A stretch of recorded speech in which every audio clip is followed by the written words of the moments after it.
Hello friends, मैं Sahab Singh sir welcome you to this channel. आज का टॉपिक अपना है reach for the top part 2, जिसमें हम मारिया सारापोवा के बारे में पढ़ेंगे। जो पार्ट 1 था उसमें हमने संतोष यादव के बारे में पढ़ा था। इस पार्ट में मारिया सारापोवा के बारे में पढ़ेंगे। माय डियर फ्रेंड्स, आज जो लेसन है पार्ट 2, इसको मैं ये जो आपकी एनसीईआरटी बुक है, एनसीईआरटी बुक का सारा जो मैटर है वो उस मैटर के थ्रू एक्सप्लेन करूंगा। Each and everything will be explain. आपके पास अगर बुक है एनसीईआरटी की तो ये अपने सामने रख सकते हैं, अदरवाइज आप ध्यान से सुने। Maria Sharapova, A Russian girl, reached the summit of women's tennis when she was barely 18. My dear friend, Maria Sharapova जो सिर्फ 18 ईयर की एज में वर्ल्ड की नंबर 1 टेनिस प्लेयर बन गई थी। And Maria Sharapova story of success as she became the top seeded women tennis player in the world motivate us. Maria Sharapova का जो सक्सेस स्टोरी है वो जिस तरह से, जितनी जल्दी और बड़े इंप्रेसिव वे में जो वो नंबर 1 पर पहुंची थी, जितने भी लोग हैं टेनिस फील्ड के, जितने लोग हैं या और स्पोर्ट फील्ड के, उन सबको और इवन हम सभी को काफी मोटिवेट करती है उनकी story. She overcame all the hurdles and bore humiliations too in order to achieve her dream. My dear friends, उन्होंने अपनी जिंदगी में ये जो नंबर 1 की जो पोजीशन जो उन्होंने अचीव करी थी वो इतनी आसान नहीं थी। बहुत सारी प्रॉब्लम्स उनको आई थी।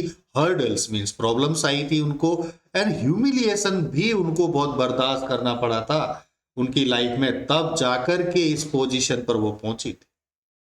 Maria's hunger for success and her competitive spirit kept her going.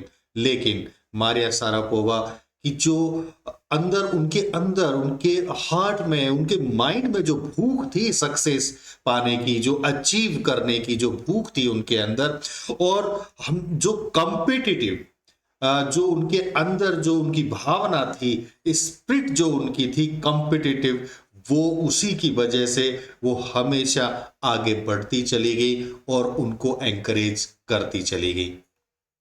My dear friends, अभी जो आपकी एनसीईआरटी बुक के स्टार्टिंग से अपन स्टार्ट करते हैं। अब this is the paragraph number 1 of NCERT. There is something disarming about Maria Sharapova, something at odds with her ready smile and glamorous style. My dear friends, Maria Sharapova के अंदर कुछ ऐसे गुण हैं, डिसआर्मिंग, लाइकेबल, जिनको लोग पसंद करते हैं, जिनको हम पसंद करते हैं। तो मारिया सारापोवा के गुण समथिंग एट ऑड्स विद, कुछ गुण, कुछ जो उनकी क्वालिटी है वो एकदम अलग लगती है। किससे अलग लगती है? जब उनको हम देखते हैं तो उनके चेहरे पर हमेशा रेडीमेड स्माइल रहती है, उनका ग्लैमरस अटायर रहता है। ग्लैमरस अटायर का मतलब फैशनेबल लुक में रहती हैं वो। अब ये फैशनेबल लुक और उनका रेडी स्माइल, ये अगर उनको देखे तो कोई कह नहीं सकता कि मारिया सारापोवा इतनी हार्ड वर्किंग है और वो इतनी डिटरमिन्ड है, इतना हार्ड वर्क भी करती होंगी, कोई नहीं कह सकता। तो ये जो उनके अंदर गुण है हार्ड वर्क करने का और कॉम्पिटिटिव स्पिरिट का जो गुण है, वो उनका वही गुण की वजह से that something in her lifted her on Monday 22 August 2005 to the world number 1 position in women's tennis. women's tennis में इसी गुण की वजह से, जो हार्ड वर्किंग का जो उनके अंदर गुण है और जो कॉम्पिटिटिव स्पिरिट जो उनके अंदर है और जो अचीव सक्सेस को अचीव करने की जो हंगर है, भूख है उनके अंदर, इस गुण की वजह से वो 22 अगस्त 2005 को वर्ल्ड की नंबर 1 पोजीशन तक पहुंच गई थी। माय डियर फ्रेंड्स, ये उनका जो लुक, ग्लैमरस टायर और उनकी रेडी स्माइल, इसको देख के कोई कह नहीं सकता कि मारिया शारापोवा ऐसी इतनी हार्ड वर्कर भी हो सकती हैं। My dear friends, all this happen in almost no time. इनको नंबर 1 तक पहुंचने में कोई ज्यादा समय नहीं लगा। Poised beyond her years, the Siberian-born teenager took just 4 years as a professional to reach the pinnacle. My dear friends, poised यानी उनका जो उनके अंदर जो गुण है, कामनेस और जो एलिगेंट जो गुण है, beyond her years. Beyond her years मतलब एज से अलग है, तो उनकी एज को से एडवांस्ड है। उनके अंदर जो कामनेस है, वो कामनेस कोई कह नहीं सकता कि इतनी कम उम्र में इतनी काम किसी के अंदर कामनेस आ सकती है। तो साइबेरियन बॉर्न, साइबेरिया जो कंट्री है वहां पैदा हुई ये जो टीनेजर यानी ये जो यंग लड़की है, टू जस्ट 4 इयर्स, सिर्फ 4 साल का समय लगा था उनको वर्ल्ड के इस प्रोफेशनल हाइट पर, ये नंबर 1 पोजीशन पर पहुंचने में, पिनेकल यानी टॉप पोजीशन पर पहुंचने में उनको सिर्फ और सिर्फ 4 साल का समय लगा था। नेक्स्ट माय डियर फ्रेंड्स, आपने देखा ये जो पैराग्राफ वाइज मैं आपको एक्सप्लेन कर रहा हूं, इसमें जितने भी जो डिफिकल्ट वर्ड्स हैं उनको भी मैंने एक्सप्लेन साथ के साथ में कर रहा हूं। यहाँ पे जो रेड रेड मैंने कर रखा है आपको दिख रहा होगा, ये रेड रेड मैंने जितने भी डिफिकल्ट वर्ड्स हैं वो लिख दिए हैं, पॉइंट आउट कर दिए, और इनके मीनिंग्स भी मैंने बता दिए हैं ताकि आपको ईजी हो जाए। Paragraph number 2, however, the rapid ascent in fiercely competitive world began 9 years before, with a level of sacrifice few children would be prepared to endure. My dear friends, ये जो रैपिड एसेंट यानी तेजी से ऊपर अपने career में जो बढ़ना, ये जो तेजी से जो बढ़ी हैं मारिया शारापोवा इन ए फियर्सली कॉम्पिटिटिव वर्ल्ड, यानी ये जो टेनिस का जो दुनिया है, टेनिस का जो वर्ल्ड है इतना कॉम्पिटिटिव है। फियर्सली, फियर्सली का मतलब है बहुत ही ज्यादा, एक्सट्रीमली, यानी जिसमें कंपटीशन बहुत है माय डियर फ्रेंड्स। तो ऐसे कॉम्पिटिटिव टेनिस की दुनिया में इतनी तेजी से बढ़ना ये इतना आसान नहीं था। लेकिन और ये जो मारिया शारापोवा है, मारिया शारापोवा की जो स्टोरी है, जो इनकी जर्नी है, ये तो इनकी इतनी अर्ली एज पे हो गई थी, और इन्होंने जो सेक्रीफाइस, जो बलिदान, जो अपनी खुशियों को जो इन्होंने सेक्रीफाइस किया है, जो अपने चाइल्डहुड की जो जितनी भी हैप्पीनेस होती है वो उसको जो इन्होंने सेक्रीफाइस किया है माय डियर फ्रेंड्स, ये हर बच्चा नहीं कर सकता। हर बच्चे की जो उम्र होती है इतना बर्दाश्त करने की, उससे 9 ईयर पहले ही, यानी लोग और जो इनकी उम्र के जो और जो बच्चे हैं वो तो जो इन्होंने 9 ईयर की एज में जो कर दिखाया वो और बाकी तो 18 ईयर की एज में कर पाते। जो समझ, जो इनकी सेक्रीफाइस करने की जो इनके अंदर टैलेंट था वो और बाकियों से काफी पहले इनके अंदर था। Little Maria had not yet celebrated her 10th birthday, यानी जो छोटी सी बच्ची मारिया थी वो अभी उनका 10th नंबर का बर्थडे भी नहीं आया था, अभी वो सिर्फ 9 ईयर की हुई थी। when she was packed off to train in United States, तब उनको यूनाइटेड स्टेट अमेरिका जाना पड़ा था अपनी इसके ट्रेनिंग के लिए। अब माय डियर फ्रेंड्स, आप देखो बच्चों, आप सोचो 9 ईयर की बच्ची, 9 साल की बच्ची को अपनी टेनिस की ट्रेनिंग के लिए अमेरिका जाना पड़ा था। कितनी छोटी सी बच्ची होती है। That trip to Florida with her father Yuri launched her on the path to success and stardom. वो जो उनकी जर्नी थी, वो जो 9 साल की उम्र में जो वो जब वहां अमेरिका गई थी, फ्लोरिडा, उनको क्या पता था, किसी को क्या पता था कि ये जो जर्नी है अपने फादर के साथ वो जा रही है, वो उनकी सक्सेस की एक ऐसी जर्नी है जो उनको स्टारडम तक पहुंचा देगी, यानी बहुत ही फेमस उनको दुनिया में कर देगी। but it also required a heart-wrenching 2 year separation from her mother Yelena.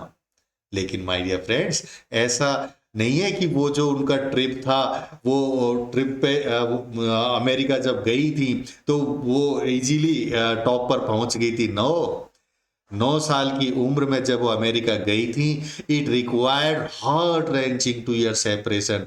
तो उनको छोटी सी बच्ची 9 साल की उम्र में अपनी माँ से उनको अलग होना पड़ा 2 year के लिए, 2 साल के लिए। येलिना उनकी माँ का नाम है। The latter was compelled to stay back in Siberia because of visa restrictions. Latter Yelena के लिए कहा गया है। येलिना जो उनकी मदर थी, उनको साइबेरिया में ही रहना पड़ा। उनको अमेरिका जाने के लिए वीजा उनको नहीं बन पाया था, कुछ वीजा में प्रॉब्लम आ गई थी, इसलिए वो मारिया सारापोवा के साथ में नहीं जा पाई थी। 9-year-old girl had already learned an important lesson in life, that tennis excellence would only come at a price. ये जो मारिया सारापोवा है, उनको बहुत जल्दी ये सीख गई थी कि टेनिस में एक्सीलेंट होना इतना आसान नहीं रहेगा, उसके लिए उनको कीमत चुकानी पड़ेगी। माय डियर फ्रेंड्स, देखा आपने कि 9 साल की उम्र में उनको अमेरिका जाना पड़ा, अपनी माँ से दूर होना पड़ा। एक स्मॉल क्वेश्चन यहाँ से बन जाता है कि उनकी मदर उनके साथ क्यों नहीं जा पाई और उनको अकेले फादर के साथ में ही वहां पर क्यों जाना पड़ा।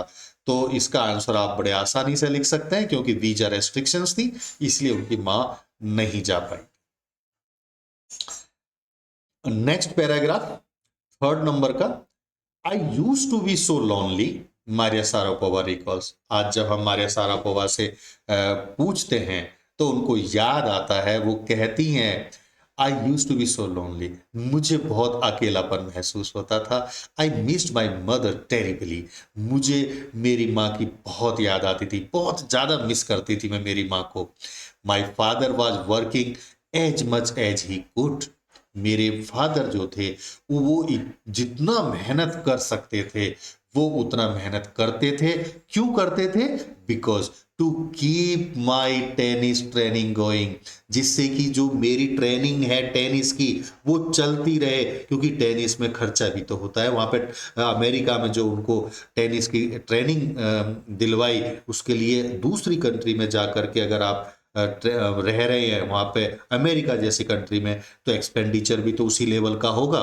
तो उस एक्सपेंडिचर को अफोर्ड करने के लिए उनके फादर को बहुत ज़्यादा एक्स्ट्रा मेहनत करनी पड़ी, और वो करते थे, so that he could not see me either. और वो कहती हैं इसीलिए मेरे फादर मुझसे बहुत जल्दी मिलने के लिए नहीं आ पाते थे, वो वहाँ पे बहुत ज़्यादा हार्ड वर्क करने में बिजी रहते थे। नेक्स्ट पैराग्राफ, 4 नंबर का। Because I was so young, क्योंकि मैं बहुत यंग थी। I used to go to bed at 8 PM, तो मैं जनरली, मेरी आदत थी कि मैं 8 बजे शाम इवनिंग में शाम को जल्दी सो जाया करती थी। The other tennis pupils would come in at 11 PM and wake me up, order me to tidy up the room and clean it. My dear friends, Maria Sharapova कहती हैं कि क्योंकि वो तो छोटी थी, उनकी आदत थी जल्दी सोने की, तो वो 8 बजे सो जाती थी। लेकिन बाकी के जो इनके साथी जो थे, जो ट्रेनिंग ले रहे थे, वो जनरली अमेरिका USA से ही ज़्यादा बिलोंग करते थे, वो मैक्सिमम वहीं के थे। तो वो लोग लेट आते थे, उनके जो लाइफ स्टाइल था अलग था, इसलिए वो तो 11 PM पे तो वो सोने के लिए आते थे, और फिर आते ही वेक मी अप, मुझे जगा देते थे, एंड ऑर्डर मी, और मुझे ऑर्डर देते थे to tidy up the room and clean it, और वो कहते थे चलो उठो, अब ये कमरा साफ करो। अब देखिए माय डियर फ्रेंड्स, छोटी सी बच्ची, 8 साल की बच्ची, जिसको बाकी के जो उम्र में सब इससे बड़े थे, वो सब इसको परेशान करते थे, ह्यूमिलिएट करते थे, और इसको उस रात को 11 बजे उठा करके इसको बोलते थे उठो और कमरे को साफ करो। लेकिन आप देखिए इनका डिटर्मिनेशन क्या कहती हैं ये। मारिया सारापोवा कहती है, instead of letting that depress me, बजाय इसके कि वो मेरे को ये जो परेशान करते थे उससे मैं डिप्रेस हो जाऊं। नो, डिप्रेस होने की बजाय I became more quietly determine. मैं और ज्यादा दृढ़ निश्चित हो गई, और ज्यादा मैंने मनी मन में चुपचाप बगैर किसी से कहे क्वाइटली चुपचाप डिटरमिन मनी मन में ये निश्चित कर लिया था। एंड मेंटली टफ, और मेंटली में टफ होती चली गई। माय डियर फ्रेंड्स, वो कहती हैं I learn how to take care of my self. मैं ये सीख गई थी कि मैं अपनी बच्चे को अपना ख्याल कैसे रखना होता है। मैं ये सीख रही थी। I never thought of quitting. मैंने कभी नहीं सोचा कि ऐसी परेशानियों से ये लोग जो मुझे परेशान कर रहे हैं, ऑर्डर दे रहे हैं, इनसे मैं परेशान हो जाऊंगी और अपना काम छोड़ दूंगी, अपनी ट्रेनिंग छोड़ दूंगी। नो, मैंने कभी नहीं सोचा। बिकॉज आई न्यू, क्योंकि मैं अच्छी तरह से जानती थी व्हाट आई वांटेड, कि मुझे क्या चाहिए, मैं क्यों यहां पे आई हूं, मेरा क्या मकसद है। क्या मकसद था उनका? टेनिस में अपना नाम कमाना, टॉप पर पहुंचना, ये उनका मकसद था। तो इसलिए वो बोल रही है कि मैंने कभी ये नहीं सोचा, कभी मेरे माइंड में नहीं आया कि मैं इन लोगों के परेशान होने से मैं परेशान होकर के छोड़ दूंगी। नो, बल्कि मैं मेंटली और ज्यादा टफ होती चली गई, और जो वो मुझे परेशान करते थे उसको मैंने पॉजिटिव वे में लिया कि ये लोग मुझे परेशान नहीं कर रहे हैं, बल्कि मुझे ट्रेन कर रहे हैं, ये मुझे ट्रेनिंग दे रहे हैं कि मेंटली टफ कैसे हुआ जाता है। माय डियर फ्रेंड्स, टेनिस जैसे गेम में इंसान को फिजिकली फिट तो होना ही पड़ता है, वो तो जरूरी है ही, वो तो सब कहते हैं, सब जानते हैं, और वो उसकी ट्रेनिंग तो सभी ले रहे थे। वो जो इसके सीनियर्स जो परेशान करते थे वो भी ट्रेनिंग लेते थे, लेकिन जो मेंटली टफनेस, मेंटल स्ट्रांगनेस की जरूरत होती है, वो ट्रेनिंग कौन देगा? वो ट्रेनिंग चाहे अनचाहे, जाने अनजाने में वो इसके सीनियर्स इसको दे रहे थे। वो तो सोच रहे थे कि हम इसको परेशान कर रहे हैं, लेकिन उनको क्या पता कि वो ऐसा करते हुए इसको, मारिया शारापोवा को मेंटली स्ट्रांग कर रहे हैं, और वो मारिया शारापोवा ने इसको अपने लिए एक ट्रेनिंग समझा। वो मन में सोचती थी कि तुम लोग मुझे परेशान नहीं कर रहे हो, तुम मुझे ट्रेन कर रहे हो, मुझे मेंटली स्ट्रांग कर रहे हो। और इस तरह से मारिया शारापोवा ने इसको पॉजिटिव, उनके परेशान होने को पॉजिटिव लेते हुए, और मेंटली स्ट्रांग होती चली गई। वो कहती हैं when you come from nothing and you have nothing. जब आपके पास कुछ भी खोने को नहीं हो, और जब आप कुछ लेके नहीं आए हो, then it makes you very hungry and determined. तो आपको जब खोने के लिए आपके पास में कुछ नहीं है, तो आप और ज्यादा, आपको कुछ कुछ पाने की, जब आपके पास कुछ है नहीं है तो कुछ पाने की भूख रहती है। तो मेरे पास कुछ था नहीं, तो मेरे को सक्सेस पाने के लिए, मुझे नाम कमाने की मेरे पास में भूख थी, अचीव करने की मुझे भूख थी, और मैं और ज्यादा मैं डिटरमिन्ड होती चली गई। देखिए उन्होंने कितनी बढ़िया लाइन बोली है, when you come from nothing and you have nothing. जब आप कुछ लेके नहीं आए हो और आपके पास कुछ नहीं है, तो ऑब्वियसली आप और ज्यादा, आपको भूख रहती है, और ज्यादा डिटरमिन्ड हो जाते हो कुछ पाने की। क्योंकि जिनके पास कुछ होता है ना, वो तो सोचते हैं मेरे पास है, लेकिन जिसके पास कुछ नहीं है वो कुछ पाना चाहता है। तो ये कुछ पाना चाहती थी। I would have put up with much more humiliation and insult than that to steadfastly pursue my dream. देखिए कितने स्ट्रॉन्ग लाइन वो बोल रही है, I would have put up with much more humiliation. वो बोल रही है कि वो जिन्होंने, मेरे सीनियर्स, मेरे साथी जो थे हॉस्टल में, उन्होंने मुझे जो जितना ह्यूमिलिएट किया, जितना परेशान जो मुझे करते थे, मैं उससे ज्यादा भी परेशानी उठा सकती थी। I would have put up with much more humiliation, यानी ये परेशानी तो मेरे लिए कुछ थी नहीं, मैं और ज्यादा परेशानी में उठा सकती थी, क्योंकि मुझे तो दिखाई दे रहा था मेरा टारगेट, मुझे अचीव करना था, मुझे सक्सेस पानी थी। तो और ज्यादा, अगर और जल्दी, स्टेड फास्टली मीन्स और जल्दी अगर मुझे मेरी सक्सेस मुझे मिल जाती, तो मैं और ज्यादा भी ह्यूमिलिएशन उठा सकती थी, बर्दाश्त कर सकती थी। देखिए माय डियर फ्रेंड्स, इतनी ज्यादा ह्यूमिलिएशंस, इतनी ज्यादा परेशानी होने के बावजूद भी वो उनके लिए कुछ नहीं था। वो बोल रही है कि मैं तो और ज्यादा परेशानी उठाने के लिए तैयार थी। डिटर्मिनेशन देखिए, कितना आयरन डिटर्मिनेशन उनके अंदर था। 6 नंबर का paragraph next, that toughness runs through Maria even today. वो जो मेंटल टफनेस है, वो जो मेंटल स्ट्रांगनेस है, माइंड में दिमागी रूप से मजबूत होने का जो गुण, जो टैलेंट मारिया शारापोवा में बचपन से था, वो आज भी उनके अंदर है वो गुण।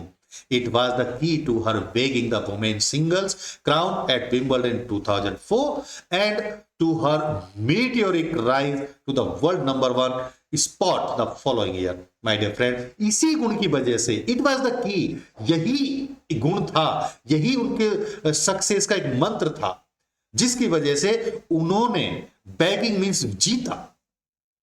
क्या जीता? Women's single crown at Wimbledon 2004। 2004 में तो उन्होंने वुमेन्स का सिंगल क्राउन जीता, और अगले ही साल 2005 में वो नंबर 1 तक पहुंच गई। तो ये जो गुण उनके अंदर था ना, स्ट्रॉन्ग, मेंटली स्ट्रॉन्ग का, और आयरन जैसी डिटर्मिनेशन, इसी गुण की वजह से माय डियर फ्रेंड 2005 में तो वो वर्ल्ड की नंबर 1 पहुंच गई। Next, while her journey from the frozen plains of Siberia to the summit of women's tennis has touched the hearts of tennis fans, for the youngster herself there appears to be no room for sentiment. My dear friends, वो जो उनकी journey है, कहां से?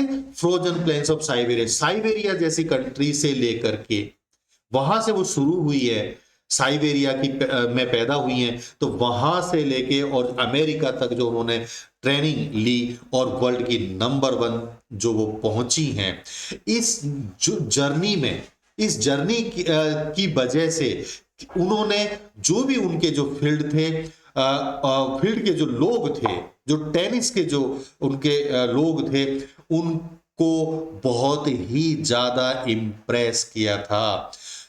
has touched the hearts of tennis fans, और tennis को पसंद करने वाले, टेनिस को देखने वाले जितने भी फैंस हैं टेनिस के, उन सब के दिलों में उन्होंने जगह बना ली। For the youngster herself there appears to be no room for sentiment, लेकिन वो बोलती है कि उनके लिए सेंटिमेंट होने की कोई जगह नहीं है। उन्होंने अपने दिल में सेंटिमेंट का होने का कोई भी स्पेस नहीं, इमोशनल फीलिंग के लिए कोई स्पेस नहीं है। वो कोई इमोशनल सेंटिमेंट नहीं था, कोई फीलिंग नहीं की उन्होंने, क्योंकि उनके पास टाइम नहीं, वो तो आगे बढ़ती ही चली गई। Straight look and the answer she gives, वो जब उनसे कोई पूछता है कि क्या मंत्र है आपके पास, सक्सेस का क्या मंत्र, कैसे, किस तरह से इतनी कम उम्र में इतना स्ट्रगल, इतना हार्ड वर्क, इतनी स्ट्रॉन्ग डिटर्मिनेशन आपके अंदर आई, और कैसे आप इतने आगे बढ़ती चली जाती है, तो बड़ा सीधा सा स्ट्रेट आंसर वो देती हैं। Straight looks and straight answer she gives when asked about the ambition, make it apply clear that she considers the sacrifices were worth it. I am very very competitive. तो वो एक ही बात बोलती है, और वो क्लियर सी कंसीडर, वो बोलती है the sacrifices were worth it. जो सैक्रिफाइसेस मैंने दिए हैं, वो सैक्रिफाइसेस देना होता है, उनकी कीमत भी होती है सैक्रिफाइसेस की, और वो देना होता है। I am very very competitive, क्योंकि मैं बहुत ज्यादा कॉम्पिटिटिव हूं। कॉम्पिटिटिव मतलब समझ रहे हैं माय डियर फ्रेंड्स, वो इतना हार्ड वर्क करती हैं, इतना हार्ड वर्क करती हैं कि सामने वाले जो हैं उनको उससे ज्यादा हार्ड वर्क करने पर मजबूर कर देती हैं। तो जब कोई भी गेम हो या कुछ भी हो, बराबर के कंपटीटर जब हो और सभी ज्यादा मेहनत करते चले जाए, तो लेवल बढ़ता चला जाता है। इस तरह से वो बहुत ही ज्यादा कॉम्पिटिटिव है। वो खुद बोलती हैं I am very very competitive, I work hard, मैं बहुत ज्यादा हार्ड वर्क करती हूँ। शी एक्सेप्ट्स, वो मानती है, कहती हैं, ओपनली कहती हैं आई वर्क हार्ड, मैं हार्ड वर्क करती हूँ एट व्हाट आई डू, क्यों? क्योंकि मेरे पास और करने के लिए क्या है, मुझे यही तो है। जब कोई प्लेयर या कोई भी, आप हो, मैं हूं, कोई भी, जब अपने अपने रिस्पेक्टिव फील्ड में जब आप कोई हार्डवर्क करते हैं, रिजल्ट हमारे हाथ में नहीं होता। हमारे हाथ में क्या है? हार्डवर्क ना। तो जो आपके हाथ में वो करिए, रिजल्ट जब आपके हाथ में, रिजल्ट अपने आप आएगा। रिजल्ट तो आपको पता है कि हार्डवर्क को फॉलो करता ही करता है। तो वो ये बोलती है कि रिजल्ट आपके हाथ में नहीं है, आपके हाथ में हार्डवर्क, और मैं हार्डवर्क करती हूं। इट्स माई जॉब, यही मेरा काम है, तो वो मैं करती हूं। दिस इज हर मंत्र फॉर सक्सेस। और यही उनके सक्सेस का मंत्र है कि वो हार्ड वर्क करती हैं और वेरी कंपिटिटिव है, स्ट्रॉन्ग डिटर्मिनेशन उनके पास है, और मेंटली बहुत ज्यादा स्ट्रॉन्ग है, और सक्सेस पाने की, अचीव करने की हंगर हमेशा उनके अंदर बढ़ती रहती है और कंटिन्यूअस रहती है। And works hard as she considers it to be part of her work. वो बोलती है कि हार्ड वर्क करना ही तो मेरी लाइफ का हिस्सा है। This is Mantra secret for success, और यही मंत्र है। नेक्स्ट पैराग्राफ 8 नंबर का, दो Maria Sharapova speaks with A pronounced American accent. Maria Sharapova जो है अमेरिकन लैंग्वेज बोलती हैं, वो जो बोलती हैं तो उनकी जो एक्सेंट है वो अमेरिकन है, but she proudly parades her Russian nationality. लेकिन वो हमेशा शो करती हैं, बताती हैं कि मैं रशियन हूं, clearly, clearing all doubt she says. और वो बड़े किसी को कोई डाउट ना रहे, इसलिए बड़े ओपनली बोलती है, आई एम रशियन, मैं रशियन हूं। इट्स ट्रू, ये सच है, that US is a big part of my life. US मेरी लाइफ का बहुत बड़ा हिस्सा है, बहुत बड़े रोल प्ले किया है यूएस ने मेरी लाइफ में। But I have Russian citizenship, लेकिन मेरे पास रशियन सिटीजनशिप है। My blood is totally Russian, मेरे अंदर ब्लड है, वो रशियन है, and I will play the Olympics for Russia if they want to. और अगर रशियन गवर्नमेंट जो रशियन सिटीजन्स, रशियन लोग अगर चाहेंगे, तो मैं रशिया की तरफ से ओलंपिक्स खेलना चाहूंगी। देखिए माय डियर, सिर्फ ये होता है नेशनलिटी, अपने देश से प्रेम। अमेरिका में गई, बचपन से चली गई, वहां पे ट्रेनिंग ली, वहां रहती हैं, लेकिन अपने देश को नहीं भूली, अपने देश के लिए प्राउड रहती हैं, प्राउड फील करती हैं, अपने देशवासियों को प्राउड फील करवाती हैं, और कहती हैं कि मैं यहाँ हूँ, मेरी लाइफ में यूएस का बहुत बड़ा पार्ट है, लेकिन फिर भी मैं रशियन हूँ, मेरा ब्लड रशियन है, और मैं रशिया की तरफ से खेलना चाहूंगी अगर रशियन गवर्नमेंट चाहे तो। Next paragraph, like any number of teenage sensations, Maria Sharapova lists fashion, singing, dancing as her hobbies. अब मारिया सारापोवा का ये रूप तो आपने देखा, जाना कि मारिया सारापोवा कितनी हार्ड वर्कर है, कितनी स्ट्रॉन्ग डिटर्मिनेशन उनके पास है, मेंटली कितनी टफ है, सक्सेस पाने के लिए कितना कुछ वो करने के लिए तैयार हैं, ये तो आपने देखा। लेकिन दूसरा जो रूप बाकी जो सभी यंग गर्ल्स के में होता है, उनके अंदर भी है, और वो क्या है, वो बताती है कि मेरी हॉबीज क्या है, मुझे क्या क्या पसंद है। तो माय डियर फ्रेंड्स, बाकी सारी लड़कियों की तरह, उनकी उम्र की बाकी सारी लड़कियों की तरह उनको फैशन पसंद है, उनको सिंगिंग पसंद है, उनको डांसिंग पसंद है, ये उनकी हॉबीज है।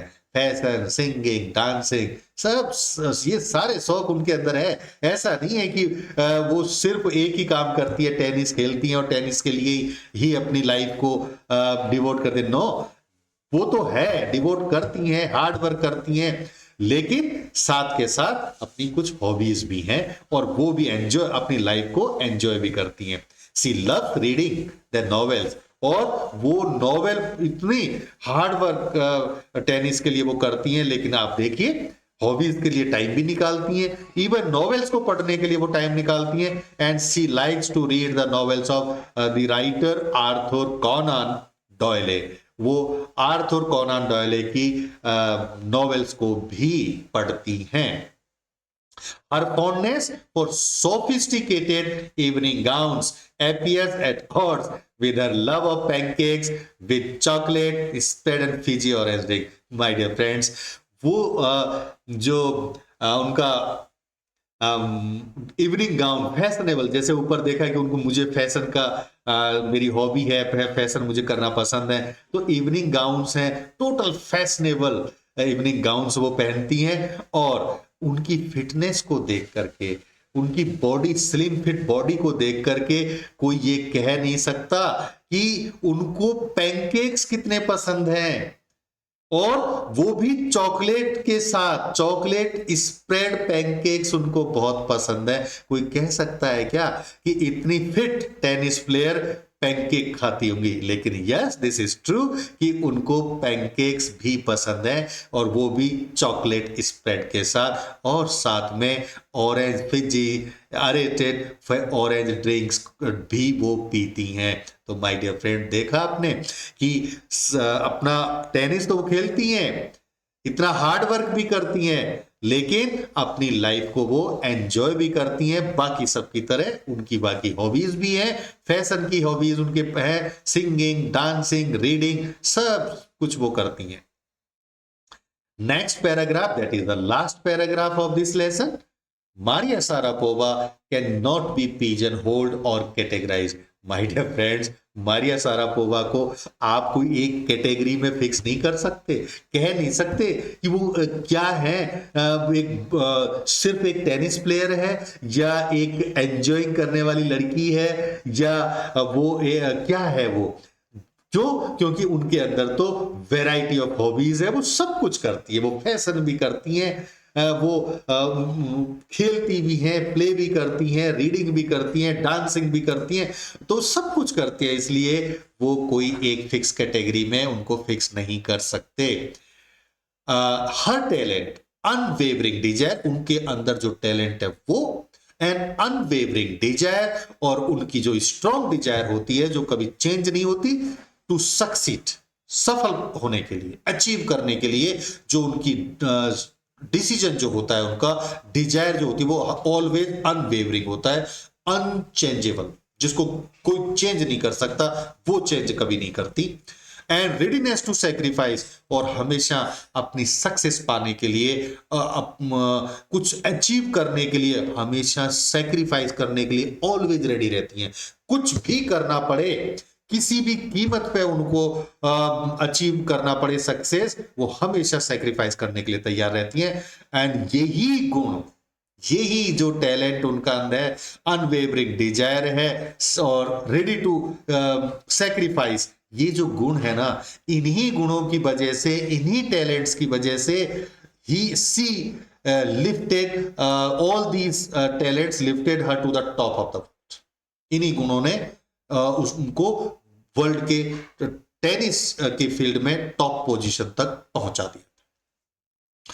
Few would grudge her the riches, कुछ लोग उनकी जो इनकम है, उनके पास जो पैसा है, जो मनी है, उससे उसको वो अपोज करते हैं, उससे एक तरह से जीलस फील करते हैं, क्योंकि वो अब बहुत ज्यादा अर्निंग कर रही है, पैसा कमा रही है, टेनिस में पैसा भी है, इनकम भी है, तो सभी बोलते हैं कि वो तो पैसे के लिए करती हैं, क्योंकि बहुत सारा पैसा, इतना पैसा है ना, इसलिए वो कर रही हैं।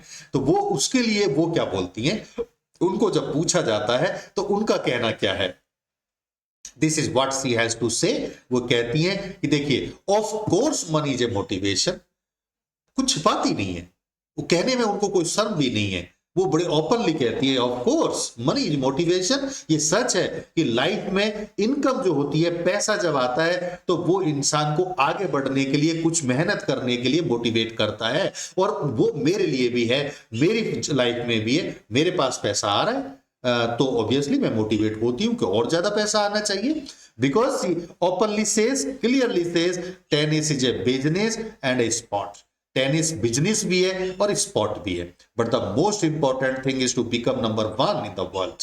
लेकिन मेरे लिए सबसे ज्यादा इंपॉर्टेंट है कि वर्ल्ड में नंबर 1 बनना और नंबर 1 बने रहना, ये मेरे लिए इंपॉर्टेंट है। That's dream that kept me going।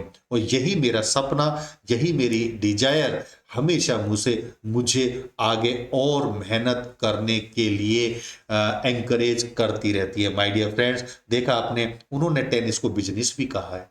Business जैसे आप जानते हैं, अपन जानते हैं कि कोई भी बिजनेस होता है उसमें कुछ पैसा इन्वेस्ट करना पड़ता है, तब जाके बिजनेस से इनकम आती है। तो वो बोल रही है कि टेनिस भी तो बिजनेस है, इसमें भी तो इन्वेस्ट करना पड़ता है, और लेकिन वो इन्वेस्ट पैसा नहीं करना पड़ता, उसमें इन्वेस्ट करना पड़ता है हार्ड वर्क।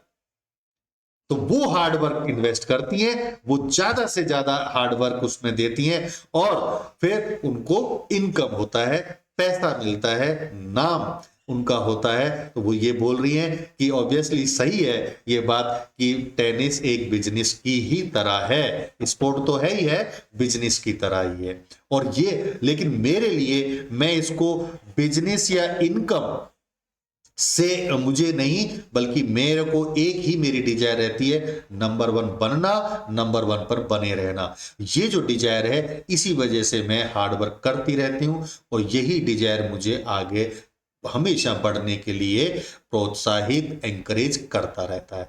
देखा माय डियर फ्रेंड्स, इसी के साथ ये चैप्टर एंड होता है, इसकी स्टोरी एंड होती है। लेकिन इस जो मारिया शारापोवा से जो हमको मोटिवेशन मिलता है, वो कभी एंड कभी नहीं होगा। जब तक ये दुनिया रहेगी, तब तक मारिया शारापोवा की स्टोरी दुनिया को मोटिवेट करती रहेगी, हर बच्चे को मोटिवेट करती रहेगी। सिर्फ और सिर्फ ऐसा नहीं है कि टेनिस प्लेयर्स को ही मोटिवेट करेगी, बल्कि हर इंसान, हर बच्चे, हर स्टूडेंट को मोटिवेट करती है कि कुछ भी पाने के लिए, अपनी अपने रेस्पेक्टिव फील्ड में कुछ अचीव करने के लिए, टॉप पर पहुंचने के लिए कितना हार्ड वर्क, कितने सैक्रिफाइसेस, और कितना स्ट्रॉन्ग मेंटल टफनेस होना चाहिए, वो इन्होंने दिखाया है। इसलिए इस चैप्टर का नाम भी my dear friends reach for the top रखा है।